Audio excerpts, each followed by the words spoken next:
औज़ुबिल्लाहि मिनश्शैतानिर्रजीम बिस्मिल्लाहिर्रहमानिर्रहीम अस्सलामु अलैकुम वरहमतुल्लाहि वबरकातुहू। सूरह त्वाहा है मेरे सामने और सूरह त्वाहा की आयत नंबर 132 है, पारा नंबर 16 है और रुकू नंबर 17 है। आयत नंबर 131 में अल्लाह तबारक व तआला ने नबी सल्लल्लाहु अलैहि वसल्लम को से इरशाद फरमाया कि आप इनकी बातों से गमज़दा ना हों, नमाज़ पढ़ें और अपने अहल व अयाल को नमाज का पाबंद बनाएं। हम इसके बदले में आपसे रिज़्क़ नहीं मांगते, रिज़्क़ देने वाले हैं। डिटेल इसकी गुजर चुकी है। दूसरी बात जो अहले मक्का ने नबी सल्लल्लाहु अलैहि वसल्लम से की, वो अगली आयत नंबर 32 में ज़िक्र हो रही है। नबी सल्लल्लाहु अलैहि वसल्लम से अहले मक्का ने एतराज़ किया कि लौला यातिना बेआयाति में रब्बी, हमारे सामने ये अल्लाह तबारक व तआला की आयत क्यों नहीं ले आता। बहुत सारे एतराज़ात पीछे गुजर चुके हैं जो कि नबी सल्लल्लाहु अलैहि वसल्लम को अहले मक्का ने, मुशरिकीन मक्का ने, मुनकरीन इस्लाम ने एतराज़ात किए और कहा कि ये मूसा अलैहिस्सलाम की तरह, ईसा अलैहिस्सलाम की तरह लिखी हुई किताब क्यों नहीं लेके आता, इसके साथ कोई फ़रिश्ते नाज़िल क्यों नहीं होते अगर ये पैगम्बर है तो, और अगर ये पैगम्बर है तो ये बाज़ारों में हमारे तरह चलता फिरता क्यों, खाता पीता क्यों है, ये सारी चीज़ें इसके साथ इसका प्रोटोकॉल क्यों नहीं है। ये सारी चीज़ें नबी सल्लल्लाहु अलैहि वसल्लम से तंज़िया कहते थे।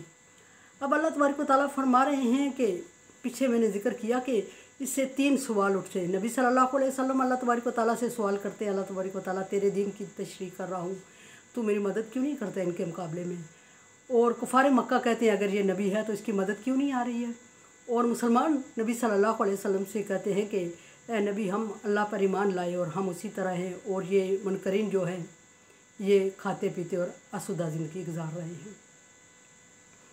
हुज़ूर सल्लल्लाहु अलैहि वसल्लम ने जब अपनी अज़वाज मुत्तहरात से इला किया और नाराज़ होके ऊपर अपने कमरे में अलहदा होके बैठ जाते हैं। हज़रत उमर रज़ी अल्लाह ताला अन्हु जब तशरीफ़ लाते हैं तो आप सल्लल्लाहु अलैहि वसल्लम एक चटाई पे सोए हुए हैं, और चटाई पे सोए हुए हैं तो 7 चीज़ें रखी हुई हैं खाने पीने की, एक मशकीज़ा है और एक इस तरह की एक आध चीज़। हज़रत उमर रज़ी अल्लाह ताला अन्हु की आंखों में आंसू आ जाते हैं। आप सल्लल्लाहु अलैहि वसल्लम सबब पूछते हैं। हज़रत उमर रज़ी अल्लाह ताला अन्हु फरमाते हैं कि या रसूल अल्लाह, आप अल्लाह के रसूल हैं, दुनिया आपके लिए बनी है, और अपनी तंगदस्ती की तरफ देखें। ये क्या ज़रूरी है कि मुनकरीन इस्लाम बादशाह जो हैं वो तरह तरह की नेमतों से नवाजे गए हैं और आप सल्लल्लाहु अलैहि वसल्लम भूख प्यास बर्दाश्त कर रहे हैं। आप सल्लल्लाहु अलैहि वसल्लम ने हज़रत उमर को तसल्ली देते हुए, दिलासा देते हुए फरमाया कि ये क्या तुम नहीं समझते ख़त्ताब का बेटा, क्या तुम नहीं समझता कि ये लोग शॉर्ट टाइम के लिए, दुनियादारी के लिए, सिर्फ दुनिया के लिए मदूद हैं, और अल्लाह तबारक व तआला ने इनको जो नेमतें दी हैं, इनके अमल का जो अजर दिया है वो दुनिया में इनके अमल के बराबर ही दे दिया है, जबकि मुसलमान के अजर को अल्लाह तबारक व तआला 700 गुना तक बढ़ा के आखिरत के लिए सेव कर चुका है। यहाँ अगली बात नबी सल्लल्लाहु अलैहि वसल्लम को तंज करते हुए कुफार मक्का ये कह रहे हैं कि ये हमारे सामने कोई निशानी क्यों नहीं लाया रब की तरफ से, और लम तातिहिम बय्यिना फी सुहुफिल उला, या पहली किताबों की तरह इस पर बाकायदा मरतब किताब क्यों नहीं नाजुल हुई। एक एक आयत ये कहता है इसका कोई गवाह मौजूद नहीं है, और ये एक एक आयत हमें दिखा रहा है कि मेरे ऊपर ये आयत नाजुल हुई, हम इसकी बात पे कैसे यकीन कर लें, या कोई सबूत दे, शहादत दे, गवाही दे, लिखा हुआ कोई पुर्जा पीस हमारे पास आए तो हम माने, अदरवाइज़ हम मानने वाले नहीं हैं। और अल्लाह तबारक व तआला फरमाए लौ वलौ अन्ना अहलकनाहुम बिअज़ाबिन मिन क़ब्ल लक।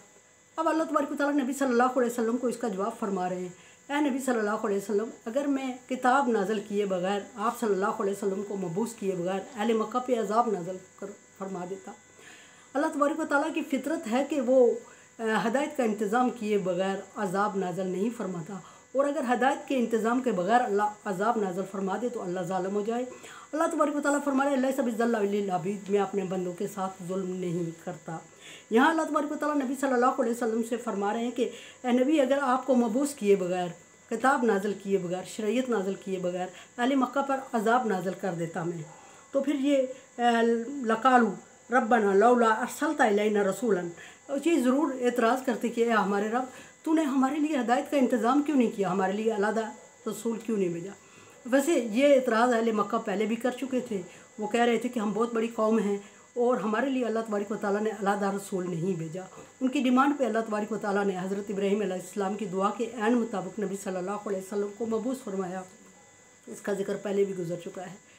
और किताब भी उनकी डिमांड के मुताबिक अरबी में नाज़िल हुई। अगर कुरान पाक किसी और ज़ुबान में नाज़िल होता तो वो कहते कि हमें समझ नहीं आई। अरब चूँकि ज़बानदान थे और वो कहते कि हमें इस चीज़ की समझ नहीं आई या समझाने वाले ने हमसे ज़्यादती कर ली। सो अल्लाह तबारक व तआला ने फरमाया कि अगर रसूल भेजे बगैर, आप सल्लल्लाहु अलैहि वसल्लम को मबूस किए बगैर इनको हलाक कर देता तो ये होता कि ये कहते कि ऐसा है कि हमारे ऊपर कोई रसूल नहीं भेजा गया, हमारे लिए हिदायत का इंतज़ाम नहीं किया गया, सो अल्लाह तबारक व तआला ने हमसे ज़्यादती कर दी। और फिर ये कहते कि अगर हमारे पास रसूल आता न ताबिया आयातिक, अल्लाह हम ज़रूर तेरी आयात की पैरवी करते। और फिर फरमाया कि मिन कब्ल अन नज़िल व नखज़ा, और जलील और ख्वार होने से पहले, तबाह बर्बाद होने से पहले हम तेरी आयात को मान लेते। कुल नहीं मुतरब्बिस, ऐ नबी उनको जवाब दें कि सारे लोग इंतज़ार कर रहे हैं। फतरब्बसू, तुम भी इंतज़ार करो।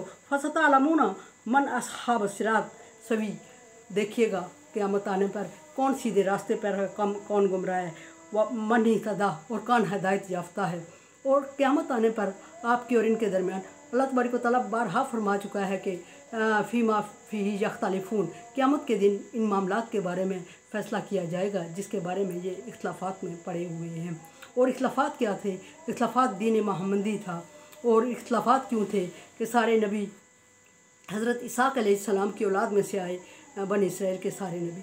हुज़ूर सल्लल्लाहु अलैहि वसल्लम हज़रत इस्माईल अलैहिस्सलाम की औलाद में से आए। ये इख्तिलाफ़ था, इसकी वजह से नहीं मान रहे थे। अब इसकी वजह क्या थी? एक तो पे दर पे नबी जब हज़रत इसहाक़ अलैहिस्सलाम की औलाद में से आए तो उन लोगों ने बासत को, नबूवत को अपनी मीरास समझ लिया और नाकदरी शुरू कर दी। पैगम्बरों की नाफरमानी की, पैगम्बरों को कत्ल तक कर डाला। अल्लाह तबारक व तआला ने उनसे नबूवत का मनसब छीन लिया और दूसरे कज़न सिस्टम में शिफ्ट कर दिया। और एक ये भी था, एक इसकी रीज़न ये भी थी कि जब हज़रत इब्राहीम अलैहिस्सलाम काबे की दीवारें बुलंद कर रहे थे और दुआ मांग रहे, रब्बना वब्अस मिनहुम रसूलन मिनहुम यतलू अलैहिम आयातिक व युज़क्कीहिम, कि अल्लाह इन लोगों में, अहले अरब में, इन्हीं में से रसूल भेज जो इनको तेरी आयात पढ़कर सुनाए और तेरे इनको नफूस को पाकीज़ा करे। उस वक्त हज़रत इब्राहीम अलैहिस्सलाम के साथ हज़रत इसहाक़ अलैहिस्सलाम नहीं थे, हज़रत इस्माईल अलैहिस्सलाम थे। सो सारे नबी जब हज़रत इसहाक़ अलैहिस्सलाम से आए तो दुआ तो इस्माईल अलैहिस्सलाम ने आमीन कही थी। इस वजह से अल्लाह तबारक व तआला ने आखिरी नबी जो कि सब नबियों का सरदार है, हज़रत इस्माईल अलैहिस्सलाम की औलाद में से भेज के सिस्टम को बराबर कर दिया। मेरे चैनल को देखें, समझें और सब्सक्राइब करें। तावन वाला बिर्रि व तक़वा, नेकी और अच्छाई के कामों में तावन करें। अगर आप समझते हैं कि काम नेकी और अच्छाई का है तो तावन करें, अदरवाइज़ मैं आपकी राय की मुंतज़िर हूँ। अल्हम्दुलिल्लाह आज हमारा पारा नंबर 16 इख्तिताम पज़ीर हुआ। मैं आपकी राय की मुंतज़िर हूँ। दुआओं में याद रखिए। अल्लाह हाफ़िज़।